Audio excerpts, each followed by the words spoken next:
and welcome to another episode of It's News to Me. I'm your co-host, Anna Cahill. And I'm your co-host, Abby Lockwood. In this week's episode, BATV is bringing you world news and the local latest and greatest happenings, including the opening of the new Riverwalk Boardwalk. And later, Dominic Cotero joins us to talk about BHS's fall musical, Hello Dolly. In world news, the Texas man and first Ebola case to be diagnosed on American soil passed away Wednesday, October 8th, 10 days after being diagnosed with the virus. Several quarantine precautions have been put in place, including euthanizing the man's dog to ensure that the disease is contained. The virus is being compared to HIV in the sense that it infects with little knowledge to those who contract it, shows few symptoms until fully aggressive, and has no proven cure or vaccine. CDC officials claim to be prepared to mitigate the virus's spread. And now, let's head over to Brittany Kovach with the Park Bench. Hi, I'm Brittany Kovach, Marketing and Sponsorship Coordinator at the Batavia Park District. Summer is over, the leaves are brown, and evil lurks throughout this haunted town. The water has been drained, the guards have gone away, and the scary ghosts have come out to play. If you're up for a good scare, twisted and bloody, enter if you dare, and escape if you're lucky. Join us for the Haunted Quarry on October 17th, 18th, 24th, and 25th from 7 to 10 p.m. You can purchase your ticket in advance through October 16th for $6. Admission at the gate is $8. This event is not suitable for kids 10 and under. If you're interested in volunteering for this event, please call us at 630-879-5235. Hope to see you there. Come and check out BatFest on Saturday, October 25th. Free hay rides will be offered from noon to 3 with a suggested food or cash donation to benefit the Batavia Interfaith Food Pantry. For a complete listing of activities, please visit the Batavia Main Street website at www.downtownbatavia.com. BatFest is presented by Batavia Main Street in cooperation with the Batavia Park District and the Batavia Mothers Club. Back to you at the studio. Thanks, Brittany. In ISIS-related news, Defense Secretary Michael Fallon has urged Turkey to become more involved in the attack against the Islamic State. So far, Saudi Arabia, Jordan, the United Arab Emirates, Bahrain, and Qatar have already engaged in attacks on ISIS. More than 160,000 Syrians have fled to Turkey, causing many to urge Turkey into action. And now let's head over to Bill McGrath with the Municipal Minute. Hi, I'm Bill McGrath, and this is the Municipal Minute portion of It's News to Me. As always, a lot of things have been going around in the city. Last year, we applied to Kane County for a riverboat grant to study our portion of the Fox River. During the streetscape discussions, it became obvious that we just haven't been paying enough attention to it, even though that's the reason why Batavia is located where it is. So we're going to engage in a project to make sure that we all treat the Fox River as one of the central elements of the community. We asked for $50,000. We're going to have a partnership with the Batavia Park District, who's throwing in some money as well. Unfortunately, our grant came back only in the amount of $10,000 instead of the $50,000. So we're going to have some discussions with the City Council and the Park District to see how we can pare the initial stages of the study down to and move ahead. We're very concerned with some erosion that we're experiencing near the wastewater treatment plant, on the Riverwalk right behind the downtown substation on South Shumway. And with the condition of the bank, there's some erosion behind the strip centers on North Island Avenue on the bank of the river. We're also similarly interested in what we can do in terms of long-term strategy for the riverbanks in terms of economic development and recreation and quality of life. As you know, we have several stairways, which are the terminations for the bike path, and someday we'd like to extend those bike paths so that if people don't want to use the stairways to get up into the business district, that they don't have to. As well, we have some utilities in the riverbank which may be threatened by erosion someday. So if we're able to stabilize some relatively minor areas of the downtown with retaining walls, we not only could help those bike paths and stabilize our utilities, it would also give us a platform for another river walk, for patios, for future buildings, and other things that benefit the community.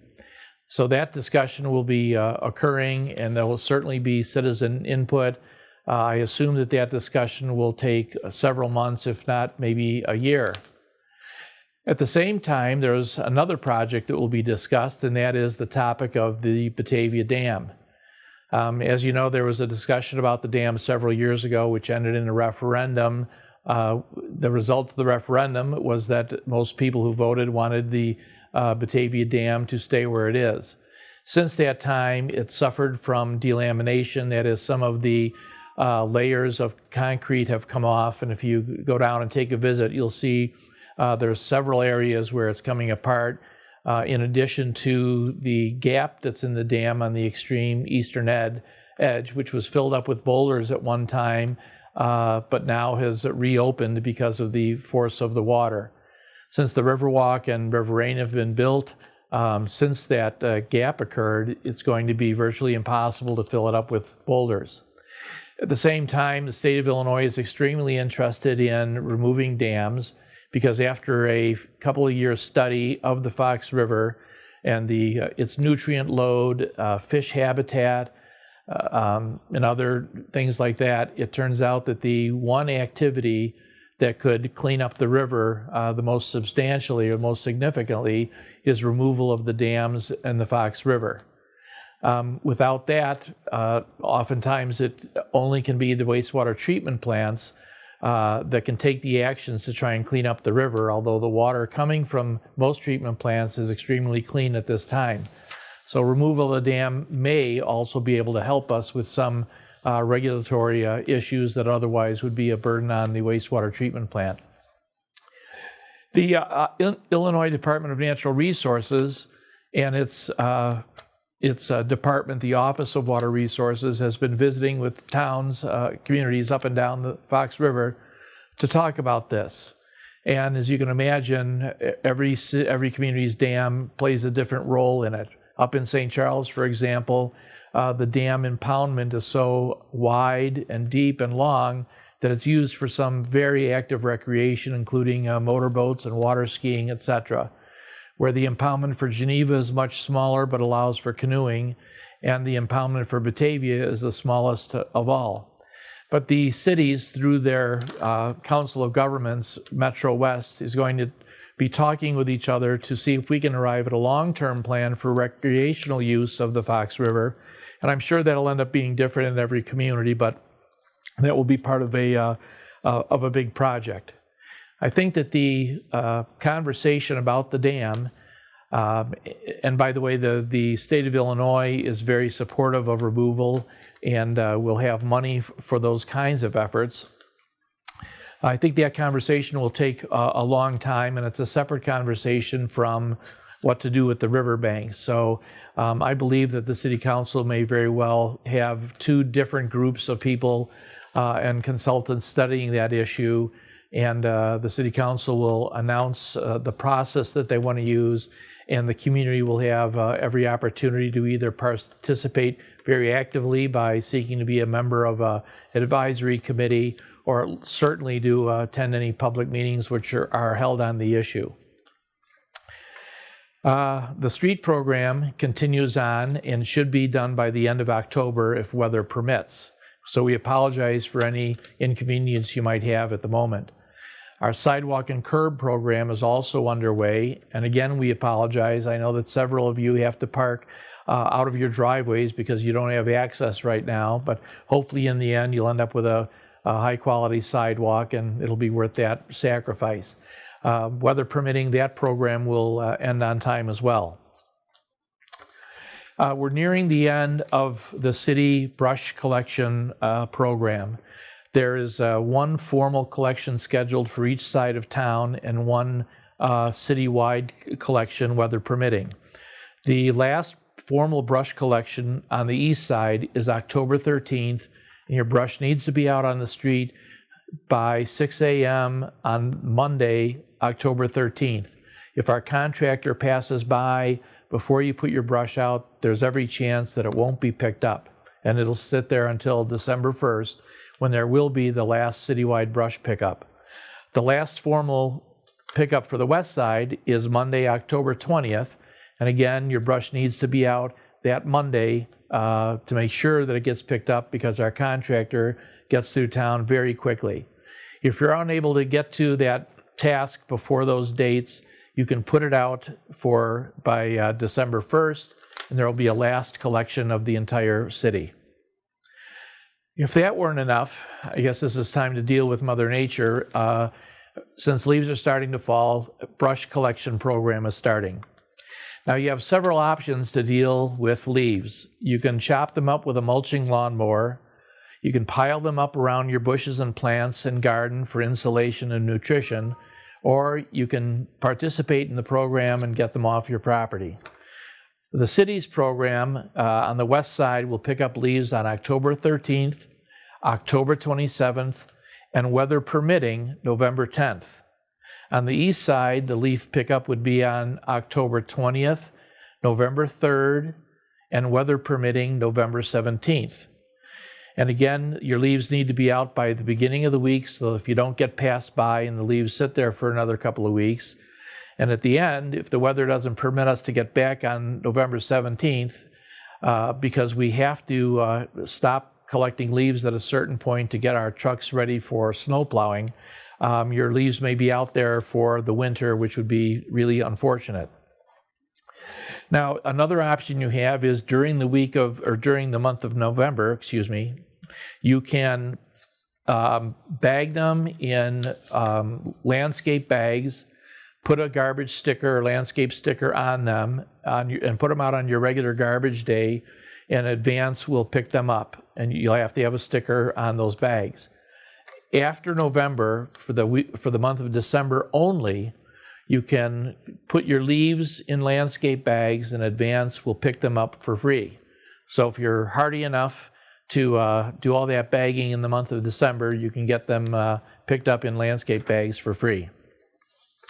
All the details on the brush program and the leaf program are available on links on the very front page of the city website at www.cityofbatavia.net if you need them. River Street, we were informed, has won another award. It's been recognized by the Active Transportation Alliance based in Chicago. It's a nationwide group. It's been it will be given an award because of its support for the mixture of pedestrians, bicycles, and motor vehicles. If you've been out to River Street, I'm sure you can see that without curbs, it's much more friendly to everybody. It makes traffic slow down, and it's more like a big plaza. So we'll be giving that award very soon. I think they have a banquet in the next couple of weeks, and we're very honored to have that. And I think that makes 4 awards that the street has won so far. Lastly, the Batavia Bike Commission is working on a terrific project along with All Spoked Up, a bike shop in Batavia. They're taking donations of bicycles that need to be repaired. They get them repaired and they give them to people who don't have bicycle resources. So far, they've repaired and given out 35 bicycles, and these bicycles help some people keep jobs, keep jobs so they can keep apartments, helps them to get from their home to a bus stop so they can keep that job. It helps some kids get to school and helps some people shop. So it's a terrific program for some of those in our community who just don't have the resources that many of us do. Now, if you have a bicycle that could be repaired, you can call one of 2 numbers. You can call All Spoked Up. It's the bicycle shop on South River Street, at 630-326-9625. That's All Spoked Up. Or you can call the City Engineering Department, because City Engineer Noel Basquin has been a big supporter of all things bicycle. And you can call Noel at 630-454-2500, and we can accept them here at City Hall. So it's a really good program, and I know a lot of us have older bikes in our garages, and if you could get them to all spoked up or to the city, we'd really appreciate it. And thanks to the Bicycle Commission for undertaking such a worthy project. So that's a lot of news, but that's all we have for this week's segment. And I hope you enjoy this time of year, and we'll see you next time at the Municipal Minute. Thank you.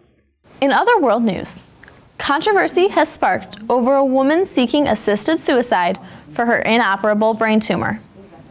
29-year-old Brittany Maynard sought help through the Death with Dignity program, which allows terminally ill patients with less than 6 months to live to receive medications that would effectively end their lives quickly and painlessly.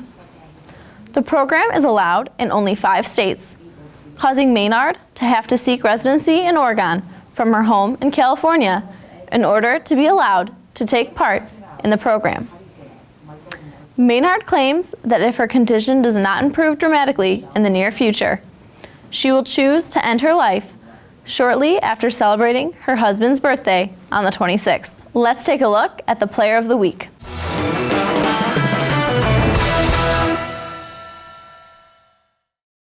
All right, let's get started.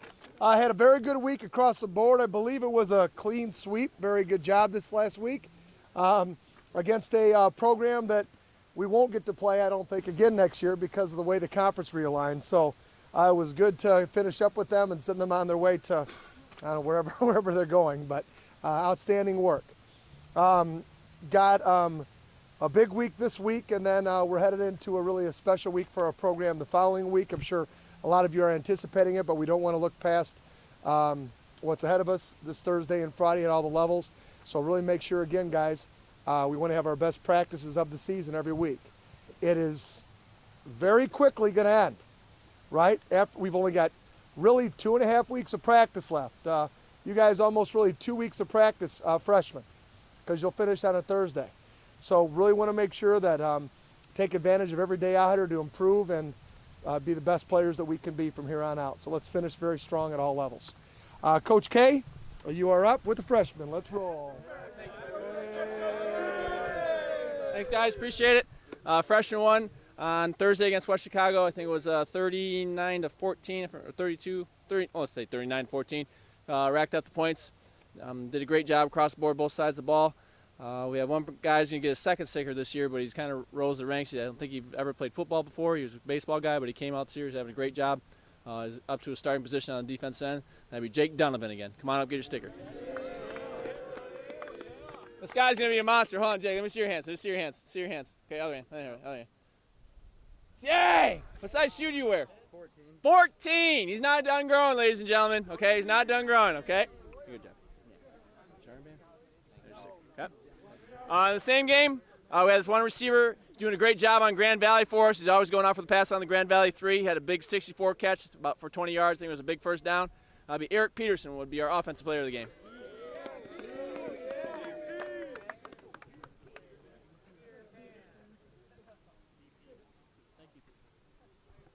There we go. And your sticker. There you go.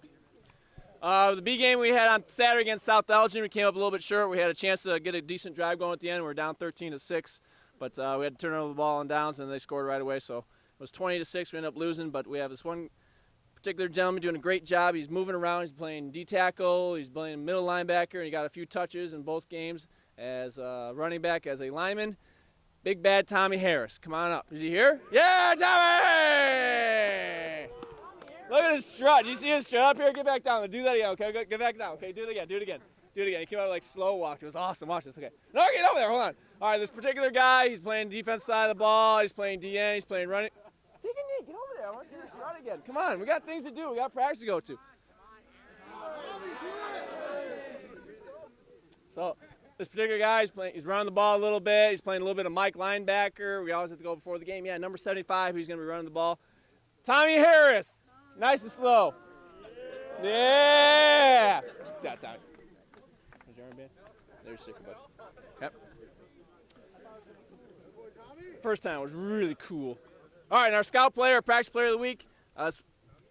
One guy came in at the beginning of summer, is slow, didn't really know his routes, but he's doing a great job. He's starting to learn everything. He's super fast, super sharp with his Chris. We all know what it is. Lucas McFarland! Yeah! Most improved player right there at the freshman, right there. Doing a great job. Lucas McFarland. Lucas, Peyton, Lucas, okay? There you go. There's your armband. There's your sticker. Good job, buddy. And Coach Therio, start out the sophomore awards. Until next week, guys. See you later. Thanks. Thanks, Coach. Thanks. All right, this week, sophomores won 21-12. Got a big win. First on offense, we talked about all week, the receivers stepping up. One kid made a great jumping catch over a defender. Also got a touchdown in the end zone. We got 2 chains for Awesome Player of the Week. Nice game, buddy.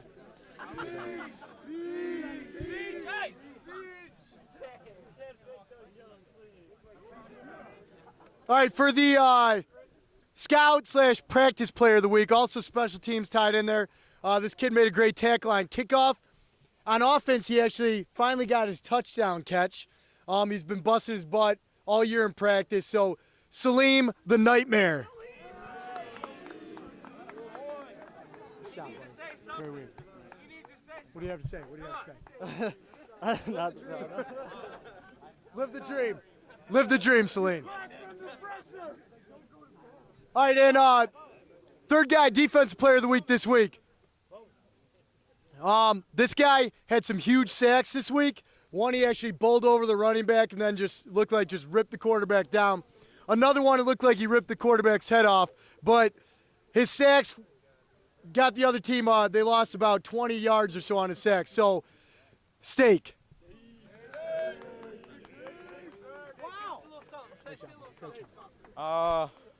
We won. And Coach C.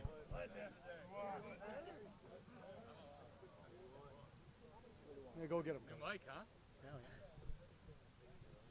All right, we're going for special teams this week. This young gentleman tried multiple ways to get this young man off the field, but he keeps on coming back. It's like a wart. Jake Burkhog, where you at? They always come back. Come on up. Yes, it is you this time. Recovered an onside kick. Come here. Okay? Hey, now, understand, guys, Jake, scout team player all last year, worked very hard for us, always prepared us. Now he's a starter on the varsity. He's a big-time contributor. All right? Jake Burkhog, good job, buddy. Thank you.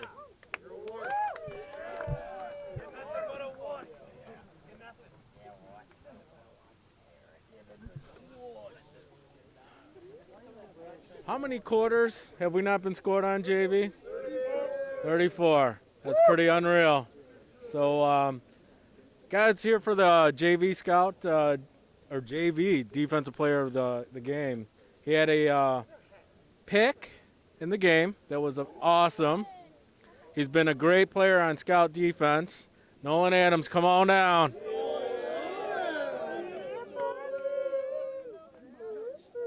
Look at that smile. Give me a smile, Nolan. There we go. Give me a handshake. There you go. Say hi to your mom. Say hi. Say hi. All right. That's good.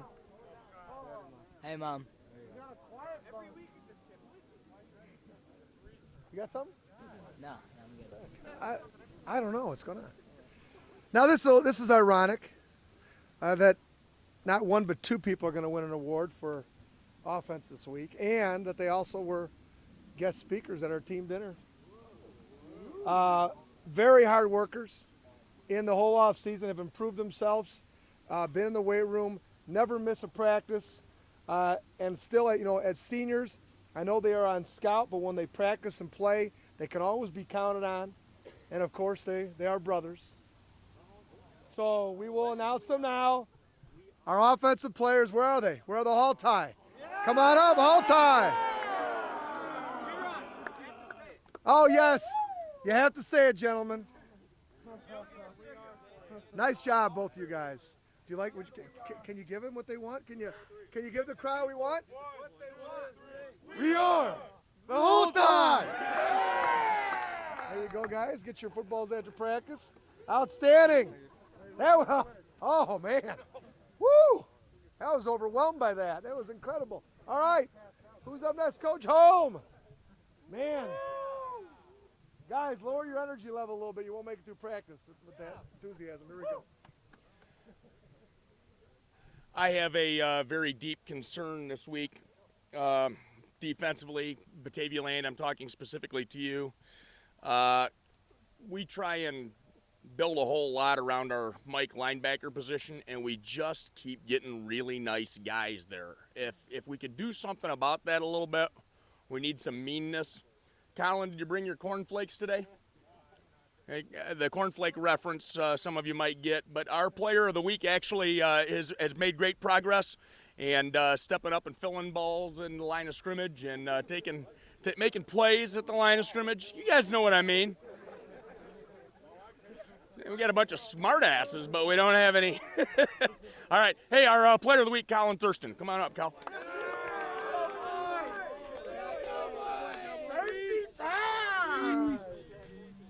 Cal, you don't have to say anything. Look mean for the camera. Can't do it. Guys, I'm really happy for the Halters brothers, first of all. But guys, when you are being interviewed, don't look at the microphone. This thing is not real. This is just a piece of equipment. You have to look at the human beings that you're talking to, okay? This is just a piece of equipment, guys, all right? Okay. Guys, we talk all the time about how balance in our offense is so important, and it's easy to talk about. It takes a lot of hard work by many athletes in our program, and least of not are our wide receivers. And we've got a core of guys this year that I have a tremendous amount of respect for how they work. This guy is a glowing example of how our receivers work every night in practice. We have a group of guys that never takes a down off. They go hard all the time, and when you watch film of other teams, I think as a coach, is when you appreciate the level of effort that our guys put forth from practice all the way through to Friday night games. This guy's had a number of big catches for us throughout the season. He had a big touchdown catch against West Chicago on a perfectly executed route that's not easy to do. Also had a couple other big catches in traffic, Peyton Piron. Congratulations, buddy. Here's your sticker. In local news, Kane County is offering a free recycling event in St. Charles on Saturday, October 11th. The event will be held between 8 a.m. and 12 noon at 540 South Randall. At this particular recycling event, residents are welcome to bring in old electronics as well. This includes appliances such as microwaves and televisions. However, large items such as refrigerators and washing machines are not available to be recycled. Unloading services will be provided as well. Heard about the Egghead costume voting? Let's check it out with Michelle Martzel. Hello, I'm Michelle Martzel, Promotional Services Manager here at the Batavia Public Library. The library's Egghead Halloween costume contest is now in progress. If you haven't voted, please come in and vote for your favorite costume. By voting, you have a chance to win a $25 gift card from Pal Joey's in Batavia. Speaking of Halloween, families are invited to join us for Fall Stories and Songs at 11:15 a.m. on Saturday, October 25th. Stories will be told in the reading garden, weather permitting. If it's not so nice outside, stories will be told in the Founders Room, formerly known as the Large Meeting Room. After stories at 11:45 a.m., the Mothers Club Parade will leave from the library and travel to downtown Batavia for more Batfest activities. No registration is required. Then coming up in November, on Monday, November 3rd, from 6:30 to 8 p.m., the library will host a preschool fair. Parents, if you're looking for a preschool for your children, please come to this open house. There will be many preschools from Batavia and Geneva on hand to talk to you about their curriculum and their programs. For more information on library programs, please check the library calendar at bataviapubliclibrary.org. See you at the library. In other local news, BATV was at the special Batavia Public Schools meeting on Monday, October 6th, when the Board of Directors accepted the retirement request of John Dryden. Viewers may recall Dryden causing controversy after informing his students that they had the right to the Fifth Amendment when answering surveys about illegal drug use. He informed his students that they had the right to not incriminate themselves by refusing to answer these types of questions. Controversy arose as the surveys were intended to assess at-risk students and to provide those students with proper counseling and treatment. Batavia Education Association, IEA UNISERV Director Bonnie Booth contacted me and said that on behalf of Mr. Dryden, he was interested in retiring effective this October. And that really actually caught myself as well as the administration by surprise. Over the course of then Wednesday and Thursday and Friday, I worked directly with the president of the BEA, Amy Bean-Carey, as well as Bonnie Booth to work together to fulfill that request that they made. And on Friday afternoon, Mr. Dryden did submit his official letter of retirement. And so, I guess I'm here to say that the BPS 101 administration, on behalf of you as the board, we are wishing Mr. Dryden well, and we thank him for his 22 years of service in Batavia Public Schools. Did you forget to register to vote this upcoming election? The Kane County Clerk wants to remind you that this period for missed registrations will run until October 17th. Grace period registrants will be required to vote during the grace period only and must be done in the Kane County Clerk's office. Early voting and general election begins Monday, October 20th until Sunday, November 2nd. Grace period voting and registration will begin October 20th until 7 p.m. on Tuesday, November 4th. Visit kaneCountyElections.org for more information. Let's head over to the Chamber Chat with Holly Deitchman. Hello and welcome to the first Chamber Chat. I'm Holly Deitchman, the Executive Director of the Batavia Chamber of Commerce. Here at the Chamber, we are hard at work preparing for the upcoming harvest celebration that will be held on October 22nd at Marmion's Abbey Farms. This year, we will be celebrating our 2014 Donna Delasassi Award recipient, George H. Sheets, Director of the Batavia Public Library. This prestigious award is given each year to a Chamber member that has shown great support of the Chamber and its mission, vision, and values. Over the years, George has worked on many projects behind the scenes of the Chamber. In 2013, George wrote and published 3 segments about the history of the Batavia Chamber in a column called Under the Cupola, which was published in Neighbors magazines. In celebration of the 60th anniversary of the Chamber, George also conducted historical research on the early years of the Batavia Chamber, including mid-1953 to 1954, where he went through and cut all these articles out of local papers. He has been a great supporter of the Chamber, and I am proud to call him and the Batavia Public Library a member of the Batavia Chamber of Commerce. If you'd like to join us in celebrating George H. Sheets, the 2014 Donna Delasassi Award recipient, please register online at bataviachamber.org and join us at Abbey Farms on October 22nd. Want to know more about what is happening in Batavia? Join us at our annual Mayor's Breakfast on November 13th. For more details on this and future events, visit us at bataviachamber.org or like us on Facebook. Thank you for your time today, and don't forget, shop local.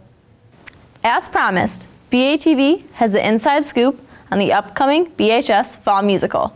Here's Dominic Cotero with the details.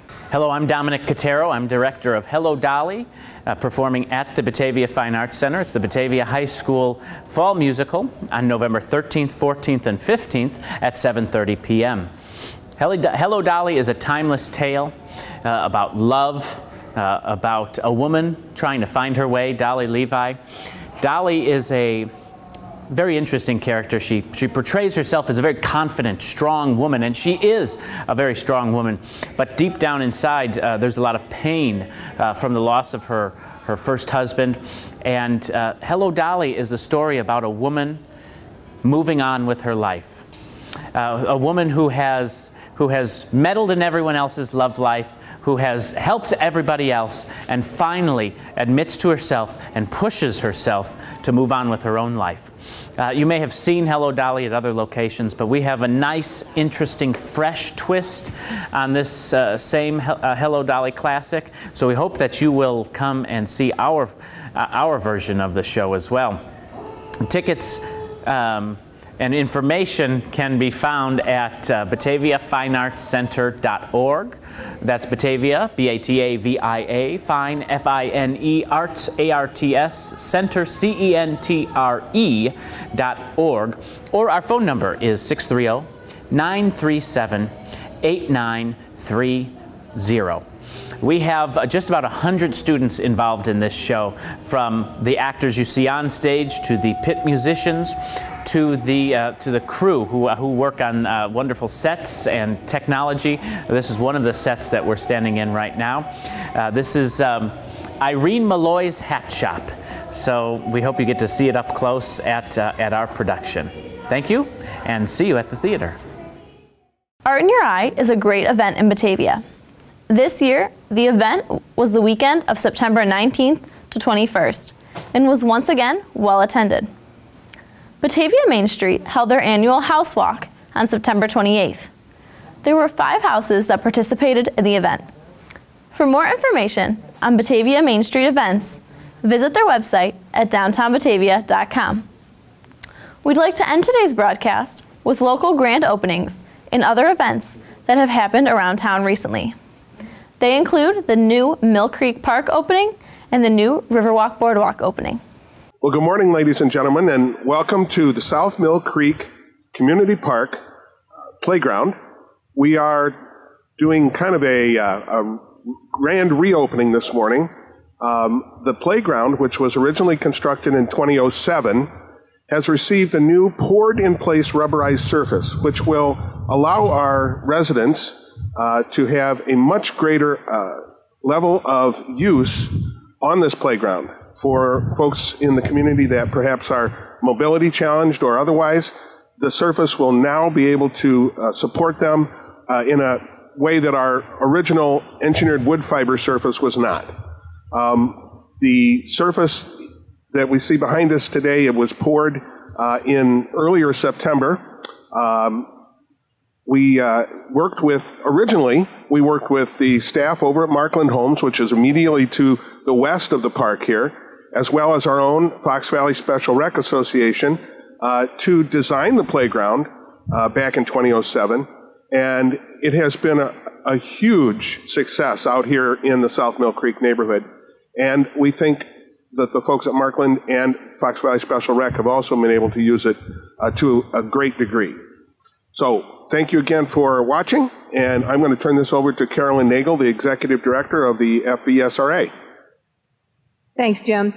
We are delighted to be out here to see the second round of the surface that's been put into the playground the past month to really open up the more accessible opportunities for our individuals with disabilities, whether they be children, whether they be adults, or whether they be grandparents and aunts and uncles who have experienced a stroke and have a more limited ability to maneuver their way around different surfaces. And now the playground surface that's fully accessible allows anyone. So grandma and grandpa who may be using a walker can very easily walk on the surface now to play with their little children who may not have any type of challenge at all. But it opens up the world and opportunities for everyone to be able to take part in the playground activities. And the sensory garden, there's so many things here for everybody to be able to experience and then now enjoy and get around much easier. So we are delighted that the Park District has been able to make this upgrade for the benefit of so many individuals throughout Batavia Park District. So thank you, Batavia Park District. Jim?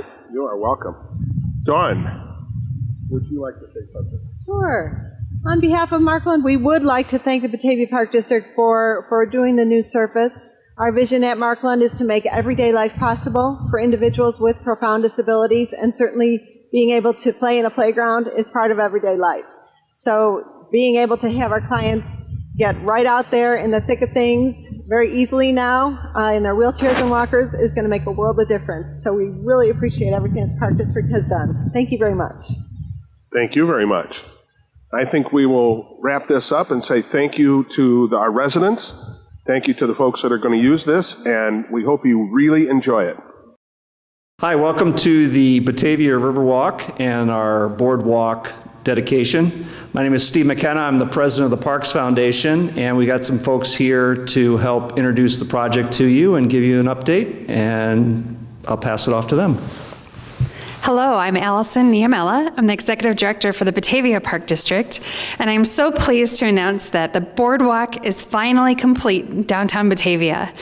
And many of the folks that you see here today are the heart and soul of this project. It is a community project brought together by volunteers and spearheaded by the Batavia Parks Foundation.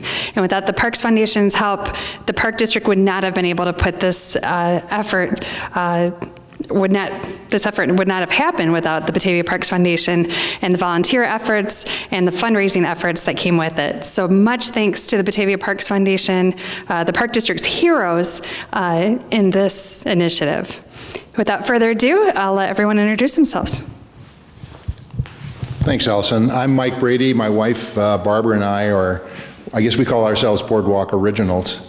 And in fact, we're due for a little refurbishment ourselves. But we were here back in the day when the Riverwalk was in its planning stages and inception, through the construction, and then that long period of rest, and now recently the refurbishment of the boardwalk. My name is Sarah Ryerson, and I guess I'm just a newbie then. So I'm a recent transplant to Batavia and was looking for, I love to do volunteer work, so was looking for something to do here in the community. And I actually contacted Sharon, and she got me started with the Parks Foundation last year working on the boardwalk. And it's truly been a wonderful effort and a great group of people to enjoy working with. So glad that the community will finally be able to enjoy what we have for the past few years worked on. My name is Norm Holtz. I am a volunteer here on the boardwalk. I joined the committee last year, and I thought this would be something I would like to do, and it's been an adventure. It's a lot of work, but a lot of hard work, but it's been worth it. Hi, my name is Sharon Mitchell, and I'm on the Park Foundation, but more importantly, I was very excited to join the Boardwalk Committee. And like Norm said, it's been an adventure. It's been a lot of hard work, but it's been a lot of fun. Made a lot of new friends. I handled the volunteer effort, and there were many organizations that came out and helped us as Group of the Week. I would mention some, but I would not want to upset anybody that I would not be able to remember all of them. So Steve, thank you for bringing me on the Park Foundation, because it's been a lot of fun, and this was a great project for us. Yeah, thanks to everybody here and the countless other people as well that have helped on the project. The boardwalk project was initiated out of a desire of folks that have an interest in the Riverwalk, noting that the planking was aging, and it was something that the Park District had an interest in working on. In the spirit of the Riverwalk, it was volunteer labor that did most of the work. A few hours of Park District help and a few professionals here and there, but pretty much all volunteer labor that did the work, similar to the Riverwalk itself. So we're very proud of that. Look forward to many years to come of enjoying the wetlands area on the boardwalk. So thank you very much. Well, welcome to the renovated boardwalk. This is the south entrance to it. You can see that we're just wrapping it up, the last stages. We used a product called Moisture Shield. It's a recycled material, but very sturdy, very beefy material for the decking and the railings. And then we have a stainless steel wire mesh that you can see in the railings that brought the opportunity to actually be able to see more into the wetlands area than the wooden balusters that were there before. So again, the project's moving along and just wrapping up. We're at the last stage here. And here's the north approach to the boardwalk. A little more ziggy-zags going on. Again, created a few challenges for us to make it through this section, but worked out really well. It gives a good approach, good way to walk in, so you can meander through the area and enjoy the river and the wetlands and the dam all at the same spot. So coming from the ground view, you can see how the railing system was put together with the infill stainless steel mesh. We had to replace all the posts and secure those back to the existing infrastructure. Then we basically created a picture frame for the wire mesh that goes in. We're here in the new plaza space. If you are a longtime user of the boardwalk, this area used to have a big planter in it. The trees kind of got bigger than the space allowed, so we elected to actually remove the planter and create this plaza area. Certainly something that'll be great for when folks have weddings at the pavilion. A little more room here for gathering, and just gives a great venue for a lot of activities. And with the benching system here, you can enjoy the view through the pavilion from our new plaza.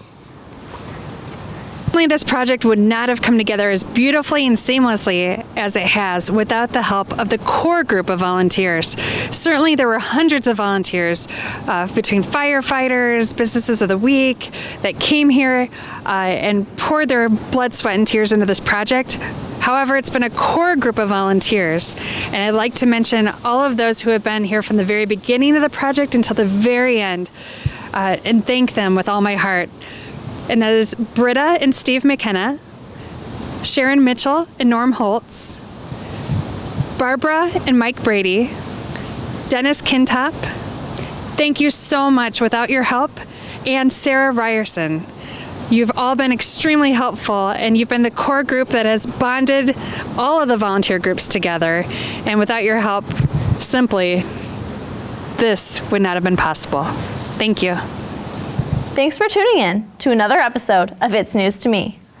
Check out our website at mybatv.com to see our list of programming and sign up for our monthly newsletter. Each month, a subscriber is randomly selected to receive a gift card to a local establishment. Also, be sure to like us on Facebook and subscribe on YouTube to keep up to date with all of the station's happenings. I'm Anna Cahill. And I'm Abby Lockwood. And that's News to Me.